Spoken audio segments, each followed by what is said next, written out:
Welcome to Rambam in Depth. Today we'll be discussing the Rambam Hilchos Tayin V'Nitin Perek Vav Halacha Gimel. The Rambam writes as follows: Kol ha'omer lo levisi. Anyone who says, "I didn't borrow money from you," someone comes and tells you that you owe him money, and you say, "No, I never borrowed from you," and then ubo edim shalava. Witnesses then come and say, "You did borrow."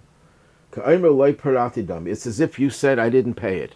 Because you said I didn't borrow it, that means he certainly didn't pay it. And when the witnesses come and testify that you did borrow the money, then obviously, and you claim that you didn't, that means you're admitting that you didn't pay the debt, therefore you're liable to pay. But then it gives another case. What happens if the borrower says, the borrower says, "No, I didn't pay the debt," but witnesses testify that he did pay, so here he has to pay. Why?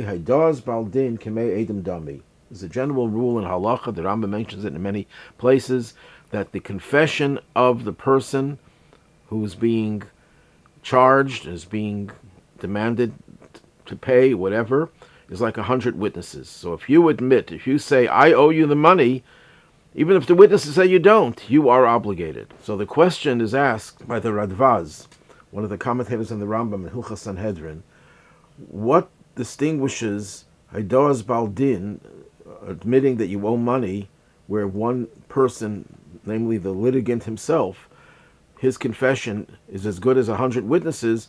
Why is it that Jewish law says you cannot incriminate yourself? That if you testify in court and there are no other witnesses that you committed a crime, they will not hold you accountable for it.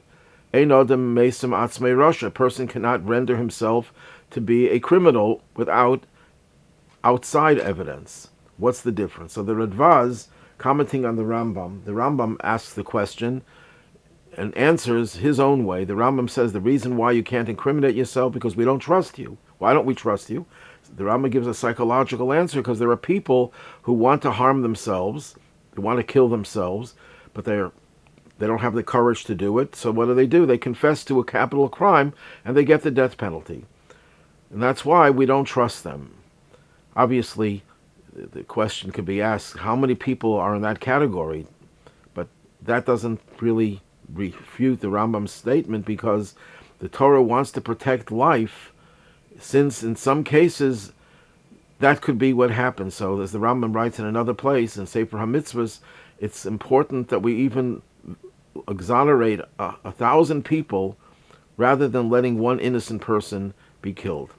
But the Radvaz gives his own answer. The Radvaz says as follows, and he prefaces by saying, one could give a little bit of a reason. Your life, your soul, your life is not your property, it belongs to Hashem. And therefore, you have no right to testify about your own life, testifying about a crime which would give you either the death penalty or what he calls lashes, which is a partial death penalty. You don't have that authority. That right is not given to you because it's not yours. But when it comes to money, is a different story. So the Rebbe asks in Likutei Sichos Chelik Lamed Daled, what's the difference? Why is it that your life belongs to Hashem? Doesn't everything belong to Hashem? Doesn't your property belong to Hashem? So the Rebbe distinguishes between the ownership of property and the ownership of your body. When it comes to the ownership of your body, your life, it's given to you as a pekaton. It's given to you in trust. That means it doesn't belong to you at all. It's like someone who gives you something to watch, to guard.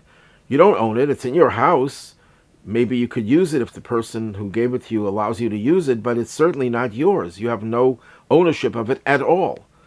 It can only be used for that which it's given to you to use. And the same thing is true with your body and your life. God gave it to us, and it's a pekadon. We have to guard it. And yes, we were given certain rights and privileges. We could use it for certain things.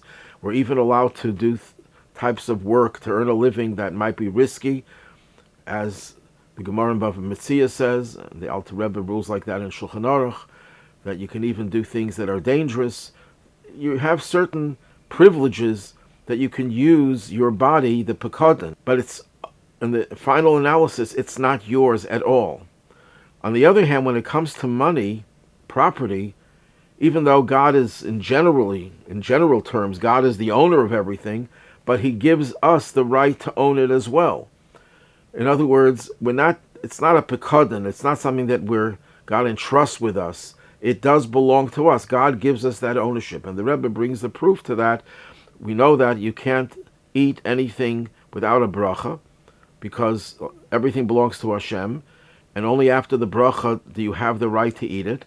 But when it comes to property, there's no bracha that a person makes, no birchas hanenin, no bracha that allows you to benefit from your property, from an acquisition. You have a windfall. There might be other brachas that you say, but they're not birchas hanenin. That means it's not forbidden to benefit from them without the bracha. Here, it's forbidden to eat food without saying the right bracha. But when it comes to other kinds of benefits, when it comes to financial benefits, there is no such thing. Why is that? Because the ownership of property that God owns, he gives us the ownership as well. By contrast, when it comes to our lives, our bodies, God does not give us any ownership. He allows us to use it in limited ways, but that's it. And that's why the Alter Rebbe rules that you can't give someone permission to hit you, not just because it's a sin to hit someone, but because the Alter Rebbe says because your body doesn't belong to you. You're not the owner. Just like giving someone permission to hit someone else, to hit a stranger, you couldn't do that. Not just because it's forbidden, but because who are you to give rights for someone else's body? Your own body doesn't belong to you. So therefore, there's no ownership, and therefore you cannot testify against yourself criminally, because you can't say Hadar's Baldin. Well, it's the admission of the person himself, which obligates you to give money. That's because you have a right to that money.